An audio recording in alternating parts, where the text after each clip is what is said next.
Hello dear students, कैसे आप सब। आज का क्लास 8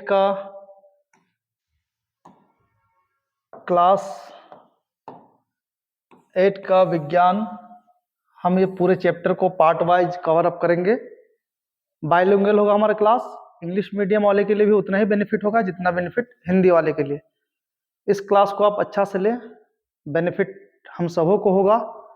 और अगर आपको अच्छा लगे सेशन तो ज़रूर इसको लाइक और शेयर ज़रूर करें। चलिए देखते हैं। ये क्लास हम अपलोड करेंगे डे 1 डे 2 करके। आज का क्लास जो होगा ये डे 1 होगा। पार्ट वाइज क्लास होगा। हर एक चीज को एक एक लाइन एक एक चीज को समझेंगे। कहीं कोई ट्यूशन की किसी से कुछ समझने की कोई जरूरत नहीं है। उम्मीद करते हैं कि हम एक एक करके सब कुछ समझा ले जाएंगे। चलिए तो शुरू करते हैं हम आज। ये है हमारा पहला चैप्टर, जैसे कि आपके सामने लिखा हुआ है crop production and management. Crop मतलब क्या होता है? फसल। क्रॉप मतलब फसल होता है। प्रोडक्शन मतलब क्या था? उत्पादन। उत्पादन। एंड मतलब होता और, राइट। और मैनेजमेंट मतलब प्रबंधन। प्रबंधन यानी कि फसल का उत्पादन और प्रबंधन, ये चैप्टर का नाम है। एक बार क्या हुआ ना कि क्लास में एक बच्चा आया, तो उनका पापा था टीचर, प्रोफेसर। तो वो अपने मतलब किसी दोस्त से हंसी मजाक करते हुए कहा, थोड़ा सा है दृष्टि से, कि यार तुम लोग तो देहाती हो, खेती बाड़ी करने वाले लोग हो। तो मैं जब सुना ना तो उसे मैं कहा कि सुनो सुनो इधर सुनो, तुमसे कुछ बात करना है। मैंने कहा कि जिस बच्चे को तुम टोक रहे हो कि खेती बाड़ी करने वाले लोग हो,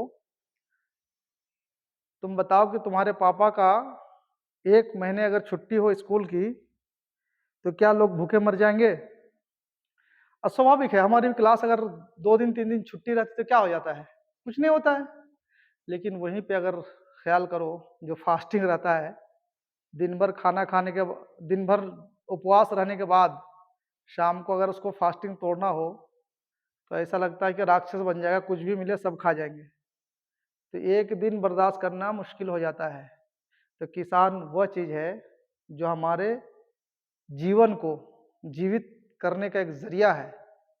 डॉक्टर, अगर किसी का पेशा डॉक्टर है तो डॉक्टर के पास मुश्किल से कितना बार जाओगे आप? महीने में 5 बार जाओगे, 4 बार जाओगे, हमेशा तो नहीं जाओगे। लेकिन फार्मर एक ऐसा चीज, कृषि एक ऐसा चीज है जो आपको अपने जीवन जीने के लिए, चलने फिरने, एनर्जी लेने के लिए खाने की जरूरत होगी। फिर उस लड़के का मुंह बन गया कि सर गलती हो गई। इसलिए कृषि जो भी करते हैं, जो भी फार्मर है, जो भी किसान है, उसको हम लोग क्या कहते हैं? अन्नदाता। दाता क्यों कहते हैं? इसलिए वो मेहनत करते हैं। अगर वो नहीं होंगे तो हमारा जिंदगी चलेगा ही नहीं, जिंदगी जी ही नहीं सकते, हम चल ही नहीं सकते। तो कृषि सेक्टर, जो भी किसान भाई हैं, वो, उनको हमारे ओर से बहुत सैल्यूट है। क्योंकि वो अगर ना हो तो आज हम क्लास ना ले सके, दुनिया ना चले। तो उसी से संबंधित कुछ पढ़ेंगे। देखिए एक बात है, भारत में ना किसान यानी फार्मर पे बहुत कम ध्यान दिया गया है। एक चीज देखा जाता है कि जब सिर्फ इलेक्शन का टाइम होता है ना, उस समय किसान ऐसा लगे कि सरकार का मुख्य सचिव बन गया, वो प्रोटेस्ट करेंगे। अभी दिल्ली में देखो, जब जब इलेक्शन का टाइम आता, आप देखो पिछले इलेक्शन में भी देखो आप, 2019 का इलेक्शन हुआ, अभी फिर इलेक्शन है, अभी देखो धरना दे रहे हैं, प्रोटेस्ट कर रहे हैं। तो किसान भी कम नहीं है अपने अधिकार लेने के लिए।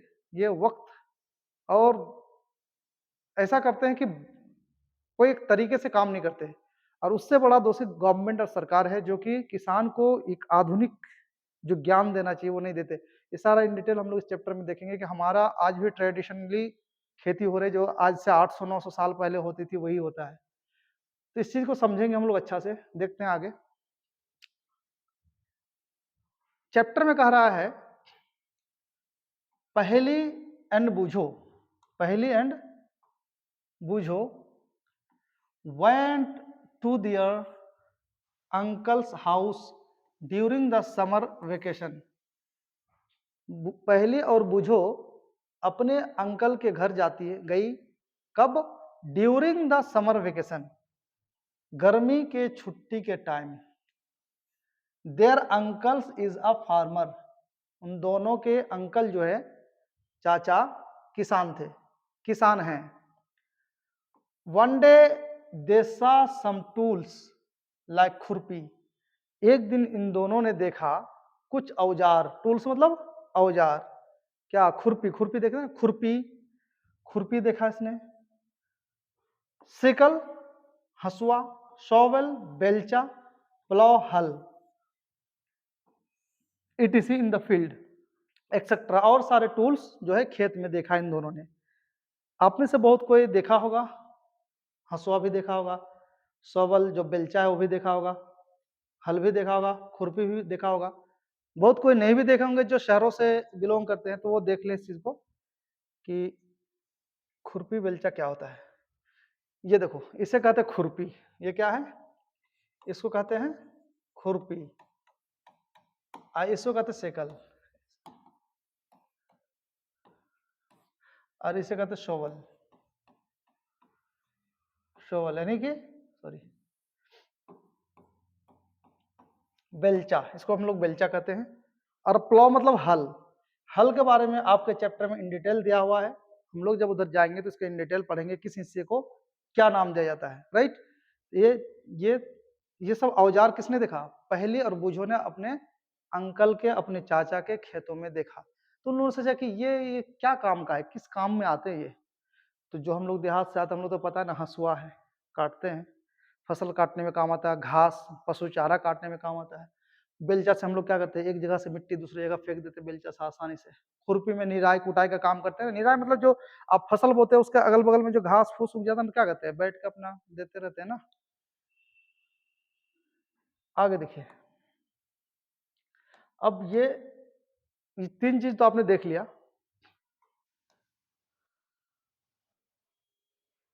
अब यहाँ पे क्वेश्चन है, यहाँ पे क्वेश्चन है, क्या क्वेश्चन है देखना ध्यान से। कह रहा है I want to know where and how use this tools. कह रहा मुझे जानना है कि जो ऊपर आपने टूल्स देखा, क्या क्या? खुरपी, साइकिल, हसुआ और शोवल, बेलचा और हल। कह रहा मुझे जानना है कि ये सारे टूल्स जो है किस जगह पे यूज होता है। वांट टू नो, मैं जानना चाहता हूं वेयर एंड हाउ, कहां और कैसे वी यूज, हम प्रयोग करते हैं दिस टूल्स, इन औजारों को, राइट। अब इस जगह पे आगे चलती है बात। You have learn that all living organisms require food. हम लोगों ने 7th क्लास में पढ़ा है कि जितने भी सजीव चीज है, जिंदा रहने के लिए क्या? ठूंसना जरूरी है, खाना जरूरी, नहीं खाने से नहीं चलेगा। तो कह रहा प्लांट जो है, प्लांट भी एक सजीव है, ये तो अपना खाना खुद बना लेता है, ये their food themself. Can you recall how green plants synthesize their own food. क्या आप याद कर सकते हो जो 7th क्लास में पढ़े हो कि कैसे हरा पौधा अपना भोजन खुद बना लेता है? तो फोटोसिंथेसिस के द्वारा हम लोग पढ़े थे कि वो क्या करता है, एक चूर्ण, एक व्यंजक होता है उसके अंदर, जिसके कारण वो क्या करता है, अपना खाना खुद बना लेता है। लेकिन एनिमल्स जो है, एनिमल्स इंक्लूडिंग ह्यूमंस, जो जानवर है, इंसान सहित, मानव सहित जानवर, can not make their own food, can not make their own food. किधर गई वही?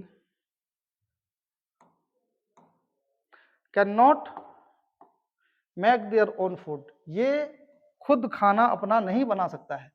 अच्छा, इंसान को खड़ा कर दो धूप में और मुंह खोल के धूप की रोशनी से क्या खाना बना लेंगे? संभव है? नहीं है। इंसान जो है ना, दूसरे पास रहते हैं, या तो वो बकरा का मीट खा लेगा, चिकन खा लेगा, या फिर वो प्लांट्स से जो कुछ भी उसे मिलेगा, फल फूल फ्रूट, कोई अनाज, ये इसकी खाना है। उस तरह शेर को लो तो वो अपना क्या करेगा, अपना छोटे जानवर को वो खा जाते हैं, बकरी घास खाते हैं। तो जो जानवर है प्लांट्स को छोड़ करके, वो कहीं ना कहीं अपने खाने के लिए दूसरे के ऊपर आश्रित होता है। ये तो हम लोग पढ़े थे 7th क्लास में। तो कह रहा सो इसलिए where do animals get their food from. तब आप इमेजिन करो कि जानवर या फिर इंसान कहां से अपना भोजन प्राप्त करता है। But first of all why do we have to eat food. लेकिन भोजन प्राप्त के बारे में पहले बाद में जानेंगे। पहले एक और क्वेश्चन कि हमें खाने की जरूरत क्यों पड़ती है, खाना हम क्यों खाते हैं, ये क्वेश्चन है।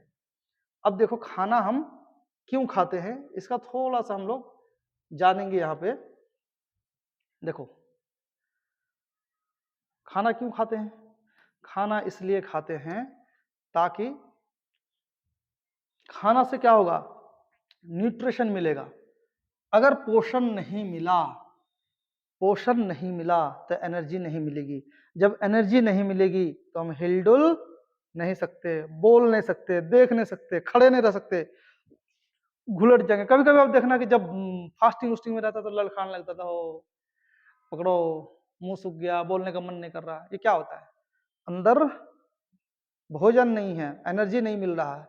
इसलिए हमें क्या पोषण चाहिए। पोषण क्या करता है, एनर्जी देता है, शरीर के विकास में मदद करता है।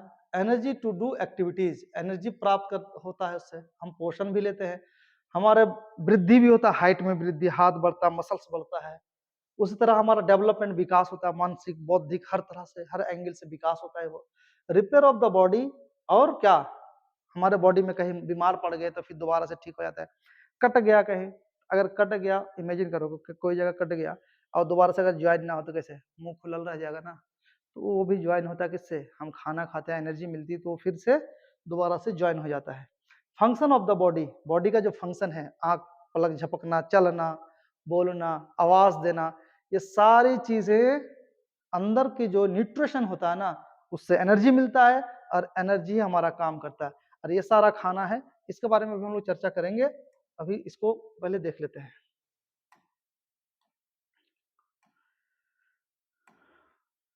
कि हम खाना क्यों खाते। तो खाना क्यों खाते हो तो आपको समझ में आ गया।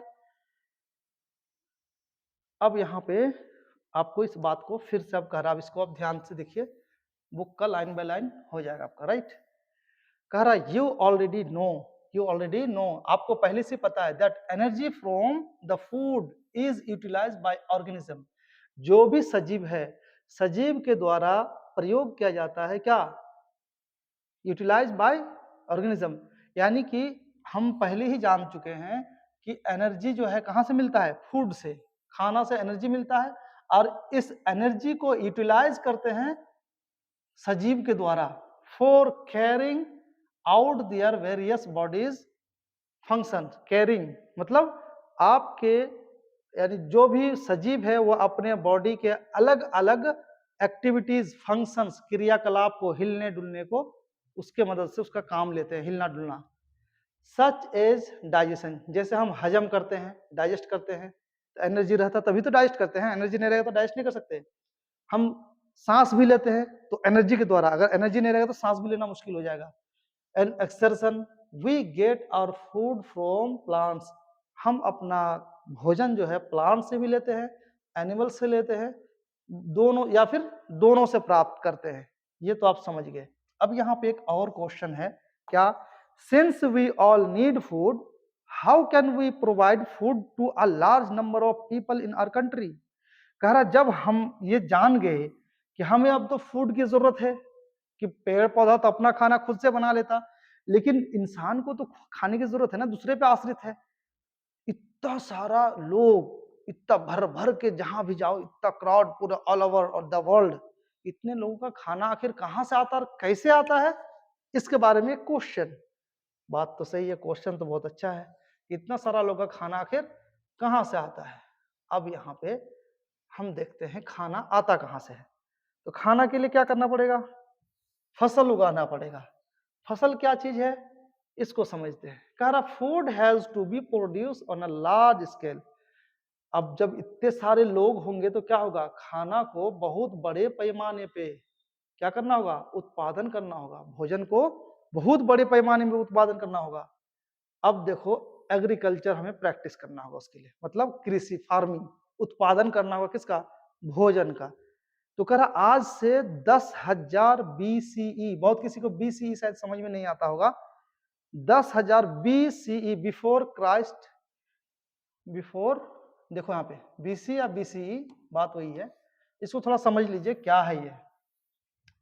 एक इंसान का जन्म होता है, एक इंसान का जन्म होता है, इनका नाम होता है, इनका नाम, इनका बाल लंबा लंबा था इसलिए लड़की मत समझना ऐसे, ठीक है। इनका जन्म होता है, पता है इंटरेस्टिंग चीज है कि इनका जब जन्म होता है ना, इनका नाम है ईसा या यसु या जीसस। ईसा का जन्म होता है, जिस दिन इनका जन्म होता है उस दिन से डेट गिनना चालू, 1 2 3 4 करते करते आज कौन सा 2024 चल रहा, मार्च महीना। अब 2024 साल पहले इस बंदे का जन्म हुआ। ये ईसाई लोग इनको गॉड मानते हैं। तो इनका जब जन्म हुआ तब से लेके आज तक 2024 साल हो चुके हैं, ठीक है। और इनके जन्म से पहले हम क्या कहते हैं, इनके जन्म से पहले कह रहे कि ईसा के 1 साल पहले, ईसा के 2 साल पहले, ईसा के 3 साल पहले। तो ईसा के जन्म से 1 साल पहले, 1 साल 2 साल पहले, 3 साल पहले करते करते करते उसके जन्म से कितना साल पहले की घटना है तो हम BCE कहते, बिफोर क्राइस्ट, या ईसा पूर्व, ईसा के जन्म से पहले, या ईसवी, ईसा के जन्म के बाद। तो अभी जो हम लोग डेट गिनते हैं ना, इसको ईसा के जन्म के बाद, BCE ईसा के जन्म से पहले। बुक में जो लिखा है टिल 10,000 BCE, यानी ईसा के जन्म होने से 10,000 साल पहले की बात है ये जो बात बताया जा रहा है। क्या उस समय लोग, पीपल वर नोमेडिक, एक जगह बैठ के नहीं खाना खाता था, ये लोग क्या घुमक्कड़ थे, nomadic. They were wandering in groups from place to place in search of food and shelter. ये लोग समूह में घूमते रहते थे एक जगह से दूसरे जगह भोजन और छांव की तलाश में। They ate raw fruits and vegetables and started hunting animals for food.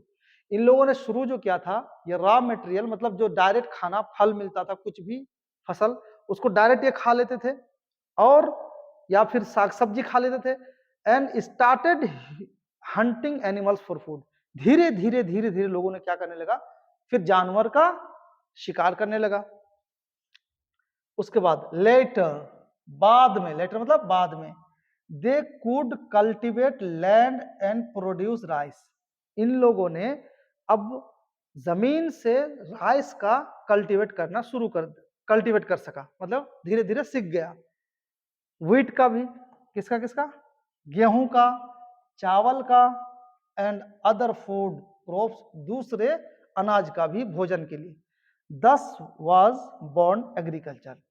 इस कारण एग्रीकल्चर का उत्पन्न हुआ, यानी कृषि जो है, फार्मिंग या एग्रीकल्चर का जन्म हुआ। कब? 10,000 ईसा के जन्म होने से 10,000 साल पहले। ये आपका बॉक्स की कहानी थी। अब देखते हैं हम लोग आगे, यहां पे क्या कह रहा है, ध्यान सुनिए। कह रहा when plants of the same kinds are cultivated, ध्यान सुनिएगा। When plants of the same kind are cultivated at one place on a large scale, कह रहा जब एक ही तरह के, एक ही प्रकार के पौधे को कल्टीवेट किया जाता है, उत्पाद किया जाता है, या फिर बोया जाता है, या उसका कल्टीवेट किया जाता है, यानी उत्पादन किया जाता है, उगाया जाता है, one place on a large scale, एक ही जगह में बड़े पैमाने पर। एक ही तरह के पौधे को जब एक बड़े स्तर पे और एक ही जमीन पे बड़े पैमाने पे जब उगाया जाता है तो उसको हम क्या कहते हैं, फसल या फिर क्रॉप्स कहते हैं। अच्छा, घर में भी पौधा लगाते हैं ना, गमला में छोटा छोटा मनी प्लांट, कोना कोना कोना में प्लांट लगाते हैं, तो क्या इसको फसल कहेंगे? बिल्कुल नहीं। फसल का मतलब एक तरह का पौधा होना चाहिए, बड़े पैमाने पे और बहुत बड़े जमीन पे भी होना चाहिए, तभी उसको हम क्या कहेंगे, इट इज कॉल्ड क्रॉप, फसल कहेंगे। फॉर एग्जाम्पल, जैसे उदाहरण के तौर पर क्रॉप wheat गेहूं means that all the plants grown in a field are that of wheat। इसका मतलब एक ही जगह पे आप क्या सिर्फ गेहूं ही का खेती करोगे, गेहूं ही को उगाओगे। You already know that crops are of different types like cereals. कह रहा है कि आपको पहले से ही पता है जो अनाज फसल है ये डिफरेंट टाइप के अनाज होते हैं। डिफरेंट टाइप के सेरल्स मतलब मोटे दाने के अनाज होते हैं, जैसे साग सब्जी, वेजिटेबल्स, फल फूल। This can be classified on the basis of the season. इसको हम अलग अलग कर सकते हैं मौसम के अनुसार, इन विच दे ग्रो, जिस मौसम में वह उगता है। India is a vast country. Bharat एक बहुत बड़ा देश है। They the climatic condition like temperature, humidity and rainfall vary from a region to region. कह रहा भारत एक बहुत बड़ा देश है और इसका जलवायु जो है, जलवायु का कंडीशन स्थिति जैसे टेम्परेचर, तापमान, ह्यूमिडिटी, नमी और वर्षा वेरी मतलब अलग होता है जगह जगह के हिसाब से। Accordingly there is a rich. जैसा जैसा जगह होता है वैसा वैसा वहाँ गर्मी तापमान होता है। अच्छा, ये तो आपने अभी तक इसका ट्रांसलेशन, इसका बुक को समझ गए। अब इसको हम समझते हैं कुछ इस तरह से। क्रॉप्स, यहाँ पे देखो आप, क्रॉप्स किसे कहते हैं? देखो ये फसल है, ये क्या किस चीज का पौधा है? ये व्हीट का, किस चीज का? व्हीट का पौधा है ये। व्हीट यानी गेहूं का पौधा है ये इसका बाली है। जब पक जाता तो इस तरह होता है। इसको हम लोग क्या करते हैं, नीचे से काट के थ्रेसिंग करते हैं। बाद में पूरा बुक में दिया हुआ, बहुत इंटरेस्टिंग दिया हुआ, पढ़ोगे आप तो। क्रॉप ऑफ व्हीट, ये किसका क्रॉप है? गेहूं का। उसके बाद क्रॉप ऑफ स्पिनेच। स्पिनेच कहते हैं पालक को। किसको? पालक। पालक का खेत है ये, यानी पालक की यहाँ पे खेती की गई है। तो आप इस तरह से देख रहे हैं। तो कह रहा व्हेन, यहाँ पे डेफिनेशन आप याद कर लेना है सबको। When plants of the same kind are cultivated at one place on a large scale, एक ही जगह पे जब एक ही तरह के पौधा को बड़े पैमाने पे उगाया जाता है तो उसको क्या कहते हैं? फसल या फिर क्रॉप कहते हैं। समझ में आ गया आपको? अब देखें नेक्स्ट। अब यहाँ पे एक क्वेश्चन है जो आपके बुक में क्या गया, Why do farmers produce crops on a large scale? भाई किसान बड़े पैमाने पे फसल क्यों उगाते हैं? आंसर है to provide food for a large population. ये सारा लोग देखते हैं, ये अमेरिका का है, सारा लोग है अमेरिका, नॉर्थ अमेरिका है, अफ्रीका है, अपन इंडिया यहाँ पे है, ये सारे लोग हैं। तो दुनिया के सारे लोग को खाना भोजन देने के लिए बड़े पैमाने पे क्या किया जाता है? फसल उगाया जाता है, राइट। अब देखो, why do we need to grow crops? हमें क्यों जरूरी है कि हम क्रॉप्स को उगाएं? ये आपका समरी है। अब देखो, they are the major source of food. हम क्रॉप्स को इसलिए उगाते हैं इसलिए कि ये हमारे भोजन का क्या है? साधन है। वाई डू वी प्रोड्यूस या why do you need to grow crops? Because they are the major source of food. हमारे भोजन का एक महत्वपूर्ण और एक बड़ा क्या है? साधन है। इसमें आप देख सकते हो टमाटर है, सारा इस तरह का अलग अलग फसल हम लोग उगाते हैं और भोजन करते हैं। भोजन क्यों खाते हैं? इसलिए भोजन नहीं खाएंगे तो हम चल नहीं सकेंगे, है ना। अब देखो इस जगह पे जैसे अभी हमने पढ़ा था कि भोजन क्यों खाते हैं, तो why do we need to grow crops? They are the major source of food. और फूड क्यों खाते हैं? फूड क्यों लेते हैं? फूड नहीं खाएंगे तो हमें पोषण नहीं मिलेगा, और जब पोषण नहीं मिलेगा, अच्छा से पोषक तत्व की कमी होगी तो हमारा हाइट नहीं बढ़ेगा, बॉडी मसल्स नहीं बढ़ेंगे, दिमाग काम नहीं करेगा, आंख की बैटरी खत्म हो जाएगी, दांत तुतलाएंगे, तो बहुत तरह की परेशानी तो है ना। तो न्यूट्रिशन होने की जरूरत, न्यूट्रिशन की जरूरत है। एनर्जी टू डू एक्टिविटीज, कोई भी काम कर रहे हैं तो एनर्जी, नहीं तो हाथ लुल्ला कर ऐसे चलेंगे, है ना, काम ही नहीं करेगा, हाथ माथा ना काम करेगा। तो कंडीशन है ना कि एनर्जी भी चाहिए। तो एनर्जी कहाँ से मिलेगा भाई? फूड से तो मिलेगा। ग्रोथ, डेवलपमेंट, हमारा विकास, मानसिक विकास, बौद्धिक विकास, शारीरिक विकास, हर तरह से जो आप विकास करोगे कैसे? अच्छा अन्न खाओगे, बढ़िया खाना खाओगे तो आपका दिमाग बढ़िया होगा। इसलिए सप्लीमेंट्री फूड हमें लेना चाहिए। सिर्फ दाल भात चोखा खाने से कुछ नहीं होगा। साइड से आप ड्राई फ्रूट खाइए, साइड से आप कुछ भी विटामिन, किसी विटामिन की कमी हो तो उसको खाइए। बहुत सारे विटामिन की कमी से क्या हो जाता है, बाल पकने लगता है, बाल झड़ने लगता है समय से पहले हम ढीस हो जाते हैं, समय से पहले पैर लड़खड़ाने लगता है। ये सब क्यों होता है? क्योंकि हम ट्रेडिशनल खाना खाते रहते हैं। बॉडी को जितना न्यूट्रिशन चाहिए होता है, 6 पोषक तत्व तो कम से कम होना चाहिए, उसमें 6 में से कोई एक जब घटने लगता है तो हमारा बॉडी या तो डिजीज का शिकार हो जाता है या तो बहुत तरह की परेशानी का शिकार हो जाता है। तो ग्रोथ में भी काम करता है, डेवलपमेंट में भी काम करता है। डेवलपमेंट के लिए हमें अपने भोजन का सही से ध्यान रखना चाहिए। उसके बाद कला रिपेयर ऑफ द बॉडी। जैसे बॉडी में कट फट गया, कुछ हो गया ना, कहीं भी कुछ हो गया, मान लीजिए कट गया फट गया, तब भी हमें किस चीज की जरूरत है? खाने की जरूरत है। मान लो विटामिन के अगर कमी हो, विटामिन के, तो आपका क्या होगा? कहीं कट गया तो ब्लड जाते रहे। तो ये सब विटामिन वगैरह कहाँ से मिलता है? भोजन से ही तो मिलता है।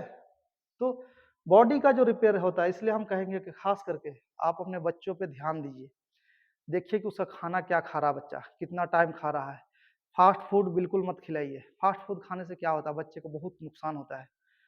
हम खाने को सिर्फ भरथरिया खाने से कुछ नहीं होता, भर एकदम भर प्लेट खाने से नहीं होता।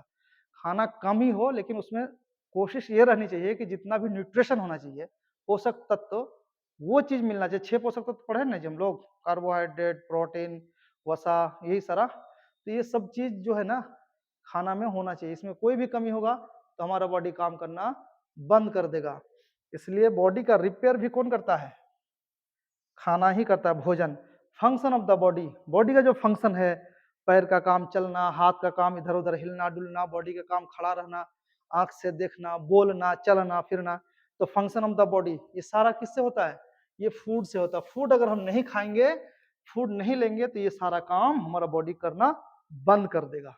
इसलिए why do we need crops? Crops हमें उपजाने की जरूरत क्यों है? फसल उपजाने की जरूरत क्यों है? तो फसल उपजाने की इसलिए जरूरत है कि ये बहुत बड़ा सोर्स है हमारा खाना का। और खाना खाने की जरूरत क्यों है? इसलिए कि खाना खाने से ये सारा चीज होता है, न्यूट्रिशन मिलता है, एनर्जी मिलता है, ग्रोथ होते हैं, डेवलपमेंट होता है, रिपेयर ऑफ द बॉडी होता है, और फंक्शन ऑफ द बॉडी। ये सारा चीज आप दिमाग में रख लिए, 2 बार 3 बार सुनना अभी वीडियो, आपको ऐसे ही याद हो जाएगा। ठीक है, नेक्स्ट। अब देखिए क्रॉप्स है ना, इसको कुछ क्लासिफिकेशन है। एक होता है क्या क्रॉप्स का क्लासिफिकेशन? समय के हिसाब से, उपजाने के मतलब ग्रो करने के हिसाब से, प्रोडक्शन के हिसाब से भी उसको डिवाइड किया गया। लेकिन क्रॉप्स आखिर कौन कौन सा होता है, तो कुछ सारा थोड़ा सा एग्जांपल के तौर पे यहाँ पे दिया गया है ताकि आपको समझाने में इजी हो। देखिए समझ लीजिए थोड़ा सा ध्यान से। क्रॉप क्या है? क्रॉप अनाज होता है, सीरियल्स, जैसे मोटा दाना वगैरह, इस सबको हम लोग सीरियल्स कहते हैं, सीरियल्स कहते हैं। और सीरियल्स क्या क्या है? जैसे गेहूं, व्हीट, मेज, मक्का, राइस, चावल, ओट्स, राय वगैरह। उसी तरह वेजिटेबल, ये भी इसको भोजन कहते हैं। अच्छा, कोई कोई घामड़गिरी करके सब्जी कम खाता, भाई सब्जी खाने से ब्लड बनता है। सब्जी जितना मात्रा में खाओगे ना, अगर स्पाइसी कम हो तो सब्जी भी बहुत बेनिफिशियल होता है बॉडी के लिए। इसलिए सिर्फ चावल ठूस के खाने से, रोटी खाने से कुछ नहीं होता, रोटी के साथ सिर्फ मक्खन खाने से कुछ नहीं होता। उसके साथ सब्जी या फिर अदर सप्लीमेंट्री फ्रूट्स खाना बहुत जरूरी है। तो खाने के साथ वेजिटेबल्स लेते हो, जैसे कैबेज, पत्ता गोभी लेते हो, स्पिनच लेते हो, जैसे क्या होता है ये, वो पालक, पोटैटो, आलू लेते हो जिसमें कार्बोहाइड्रेट की मात्रा होती है, टोमेटो वगैरह, ये सब्जी के तौर पर हम लोग भोजन के साथ लेते हैं। उसी तरह फ्रूट्स, फल, फल में क्या क्या लेते हैं? एप्पल, सेब लेते हैं, ऑरेंज, मैंगो, गुआभा है, एप्पल सेब खाते हैं, संतरा खाते हैं, आम खाते हैं, अमरूद खाते हैं। ये सब फल में हम लोग अपने भोजन में डाइट की तरह, सप्लीमेंट्री फूड की तरह लेना चाहिए, लेते भी हैं। पल्सेस, दाल में, दलहन में, दाल में क्या क्या खाते हैं? कभी मूंग का दाल बनाते हैं, तो मूंग भी एक क्या है, आपके अंदर प्रोटीन बढ़ाता है, इसलिए दाल भी खाने के साथ लेना बहुत जरूरी है। अच्छा पता है, अगर कोई व्यक्ति ना, एक चीज मैं बता दूं, दूध पीते ना हम लोग सोते समय, 1 गिलास दूध, मेरे ख्याल से दूध अगर आप ना पिए ना, दूध पीना कोई जरूरी नहीं है। दुनिया में कोई भी जानवर इंसान को छोड़ के, अपना माँ का दूध छोड़ के दूसरे का दूध पीता नहीं है, ये सत्य बात है। लेकिन फिर भी वो हट्ठा कट्ठा और एकदम अच्छा खासा जिंदगी होती है, बीमार कम पड़ते हैं। इंसान को क्या जरूरत पड़ जाती है दूसरे का दूध पीने का? अगर इंसान भी अपना भोजन डाइटिंग अच्छा से करे ना, तो किसी की दूध पीने की जरूरत नहीं है। जैसे आप सोते समय ज्यादा नहीं, 1 गिलास सिर्फ दाल पी लो, आपको दूध पीने की कोई जरूरत नहीं होती। ऐसा कहा जाता है कि अगर आप पर डे 1 गिलास दाल सोते समय या दिन में कभी 1-2 गिलास अगर पर डे पीने की आदत डालते हो, तो आप बहुत बहुत लंबा समय तक आप जवान रहोगे। आपके सेल्स जो है ना मजबूत रहेगा, और सेल्स जो है एक दूसरे को रिपेयर करने की क्षमता उसमें ज्यादा रहेगी। जापान के लोग ज्यादातर दाल का यूज करते हैं। आप देखो उनकी जिंदगी आयु देखो, 100 साल से ऊपर ही जीते हैं लोग। तो हमें दाल पीने की, दूध के बजाय दाल पीने की आदत डालनी चाहिए। इंडिया में है ना, दाल दाल का यूज करते हैं, लेकिन दूध का यूज ज्यादा करते हैं। मेरे ख्याल से दूध अगर हम थोड़ा कम यूज करें तो हमारे पैसे भी बच जाएंगे, और उससे हमारा बॉडी इससे ज्यादा रिपेयर होगा हमारा पल्स में। इसलिए कि इसमें प्रोटीन का मात्रा ज्यादा है। जिसके पास दूध पीने की पैसे नहीं है, हम तो सलाह देंगे दूध पीने की जरूरत ही नहीं है। आप दाल 1-1 गिलास पियो डेली, टनाटन रहो, बहुत लंबे उम्र तक जवान रहोगे। मूंग का दाल पीते हैं हम लोग, मूंग का दाल खाते हैं, अरहर, राजमा, ये सब तो पता है आप लोग, चना, गरम। उसी तरह हम मसाला भी खाने में टेस्ट भी होना चाहिए ना, फीका फीका खाना भी मजा नहीं आता। तो उसको थोड़ा टेस्ट करने के लिए हम लोग क्या करते हैं, टेस्ट ठीक करने के लिए मसाले का यूज करते हैं। मसाले में क्या होता है, ब्लैक पेपर, पेपर मतलब क्या, वही गोल मिर्च वगैरह होता है, अदरक होता है, जिंजर, कार्डमम, इलायची, टर्मरिक, हल्दी। तो ये सारा चीज का हम लोग यूज मसाले के तौर पर करते हैं। ये भी एक क्या है, आपको फसल का एक एग्जाम्पल दिया गया। अब आपके बुक में जो दिया गया है ना, बुक में दिया गया फसल समय के हिसाब से कौन कौन फसल उगाते हैं, उसका नाम अलग अलग किया गया है। उसको भी थोड़ा देख लेते हैं। अब यहाँ पे दूसरा पेज, थोड़ा सा इसको देख लीजिए तो फिर मजा आएगा समझ में। कह रहा variety of the crops grown in different parts.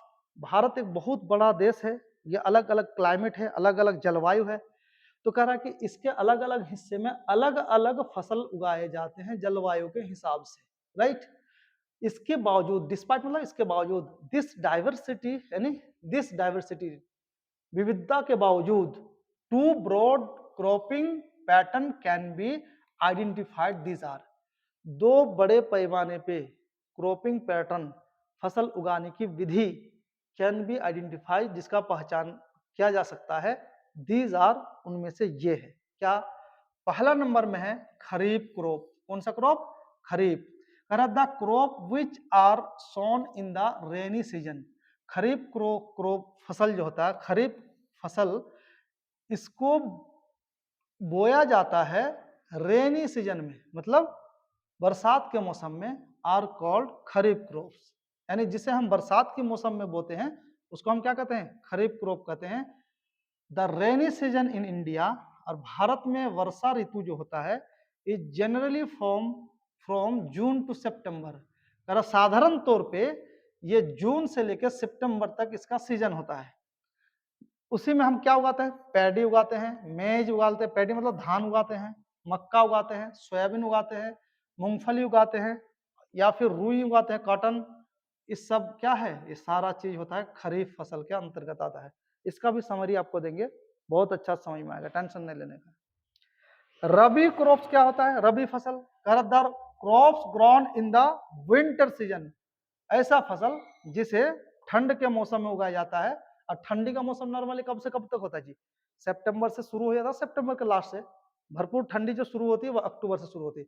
अक्टूबर से कब तक, मार्च तक चलती है। यानी अक्टूबर से मार्च तक ठंडी का मौसम होता है। इस मौसम में जो फसल उगाते हैं उसको विंटर क्रॉप्स कहेंगे, यानी शरद फसल कहेंगे उसको।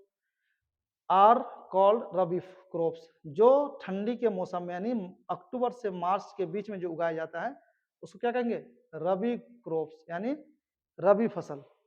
उदाहरण के तौर पे क्या क्या होता है रबी फसल में, रबी क्रॉप्स आर व्हीट, जैसे गेहूं का उगाते हैं हम। गेहूं कब उगाते हैं, ठंडी के मौसम में उगाते हैं जी। चना भी उगाते हैं, मटर भी उगाते हैं, सरसों भी उगाते हैं, मस्टर्ड, गरम, व्हीट, गरम, P, mustard and line seed मतलब तीसी। Besides these pulses and vegetables are grown during summer at many places. कह रहा है इसके अलावा बहुत सारे जगहों में गर्मी के मौसम में दलहन और वेजिटेबल उगाया जाता है। इसके बारे में भी हम लोग पढ़ेंगे कि इसको कौन सा फसल कहते हैं। अब देखते हैं थोड़ा सा, इसको देख लेते थोड़ा सा। देखिए क्लासिफिकेशन ऑफ क्रॉप्स, ये समझ में आ गया, ये मेरे ख्याल समझ में आ गया होगा। कहीं अगर किसी वर्ड में कोई भी दिक्कत हो तो कमेंट सेक्शन में जरूर लिखिए कि सर इसका मीनिंग समझ में नहीं आया वो मैं रिप्लाई करूंगा जरूर। इसको देखिए classification of crops, classification of crops में crops based on the season. अभी जो हम लोगों ने क्लासिफिकेशन किया था वो क्रॉप्स के वैरायटी के आधार पे वो क्लासिफिकेशन था। कौन कौन वैरायटी है, अलग अलग वैरायटी को क्रॉप्स कहते हैं, जैसे व्हीट हो गया, ग्राम्स हो गया, पैडी हो गया, या फिर मसाला वेजिटेबल, वो उसके हिसाब से। लेकिन ये उपजाने के हिसाब से, उपजाऊ के हिसाब से, है ना, सीजन के हिसाब से इसको फसल जो आप सीजन बाय सीजन के हिसाब से यहाँ पे डिवाइड किया गया। कितने तरह के मेनली जो फसल होता है ना, खरीफ होता है, रबी होता है, लेकिन जायद भी फसल होता है, इसको भी नॉलेज में रखना चाहिए। खरीफ फसल, रबी फसल, जायद फसल, खरीफ क्रॉप्स, रबी क्रॉप्स, जायद क्रॉप्स, याद कर लो। खरीफ क्रॉप्स, रबी क्रॉप्स, जायद क्रॉप्स, बोलो 2-3 बार। खरीफ क्रॉप्स, रबी क्रॉप्स, जायद क्रॉप्स, ये क्लासिफिकेशन है। अब खरीफ क्रॉप्स किसे कहते हैं, ध्यान दो। खरीफ क्रॉप्स में कौन सा कैसा मौसम चाहिए, कैसे मौसम में उपजा होता है, तो कह रहा the crops which are sown in the rainy season, ऐसा फसल, वह फसल जिसको बोया जाता है वर्षा ऋतु में, यानी बारिश के मौसम में। इसको हम मानसून क्रॉप्स भी कहते हैं। खरीफ क्रॉप्स को क्या कहते हैं, वर्षा, अच्छा इसको गर्मा, गर्मा भी कहते हैं, फसल गर्मा, गर्मा का फसल भी कहते हैं, इसलिए कि गर्मी के मौसम में इसका उगाया जाता है, और गर्मी के मौसम में ना बारिश होता है जी, इसीलिए खरीफ क्रॉप कहते हैं। कब बोया जाता है इसको, तो नॉर्मली, यूजुअली मतलब साधारणतः मई महीना में इसको बोया जाता है। Beginning of the first monsoon rains, जब एकदम मानसून का पहला बारिश जब शुरू होता है तब इस फसल को बोया जाता है मई महीना में।